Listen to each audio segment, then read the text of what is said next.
बघ्यांची गर्दी हातातला भला मोठा सुरा पाहून थांबली. कृष्णा शुभदाभोवती घिरट्या मारत राहिला अन पुण्याच्या IT कंपनीतील व्हिडिओ फुटेज समोर आलेला आहे. शुभदानं वडिलांच्या उपचाराचं कारण सांगून कृष्णाकडून पैसे घेतले होते. शुभदा कोदारेने खोटे सांगितल्याचं समजताच कृष्णा संतापला. त्यानं कंपनीच्या पार्किंगमध्येच शुभदाची हत्या केली. नेमकं काय घडलंय ते पाहण्याअगोदर बोल हटके क्रिएशन या आपल्या न्यूज चॅनेलला सबस्क्राईब करा. व्हिडिओ आवडला तर लाईक करा. पुण्याच्या विमाननगर परिसरातील एका नामांकित IT कंपनीत नुकतीच एका तरुणीची हत्या करण्यात आली. शुभदा कोदारे असं या तरुणीचं नाव होतं. तिच्यासोबत काम करणाऱ्या कृष्णा सत्यनारायण कनोजा वय वर्ष 28 या तरुणानं शुभदावर सुऱ्यानं वार करून तिला ठार मारलं होतं. या घटनेचा एक व्हिडिओ सध्या सोशल मीडियावर व्हायरल होत आहे. IT कंपनीतील एका इमारतीच्या खिडकीतून हा व्हिडिओ शूट करण्यात आला आहे.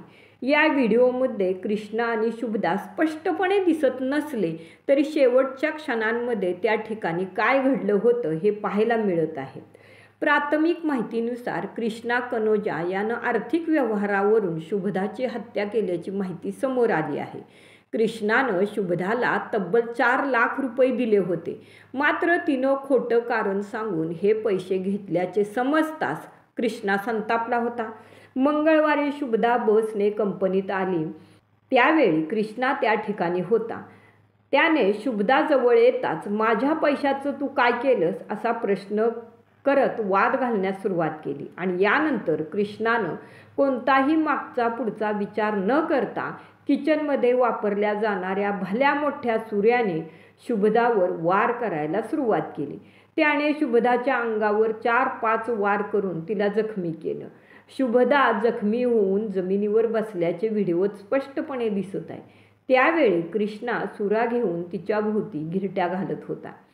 त्यावेळी आजूबाजूला कंपनीतील अनेक कर्मचारी उपस्थित होते. मात्र कृष्णाच्या हातातील भला मोठा सुरा पाहून कोणाची पुढे जाण्याची हिंमत होत नव्हती.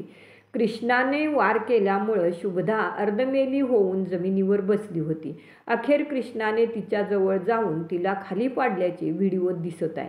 यानंतर कृष्णानं आपल्याकडील सुरा जमिनीवर फेकून दिला. कृष्णाने सुरा फेकल्यानंतर आजूबाजूचे लोक त्या ठिकाणी धावत आले आणि त्यांनी कृष्णाला मारायला सुरुवात केल्याचे व्हिडिओत दिसत आहे. मात्र हे सगळं घडेपर्यंत शुभदाच्या शरीरातून बरंच रक्त वाहून गेलं होतं. त्यामुळे रुग्णालयात नेण्यापूर्वीच तिनं जीव सोडला. या घटनेमुळं पुण्यात एकच खळबळ उडाली होती.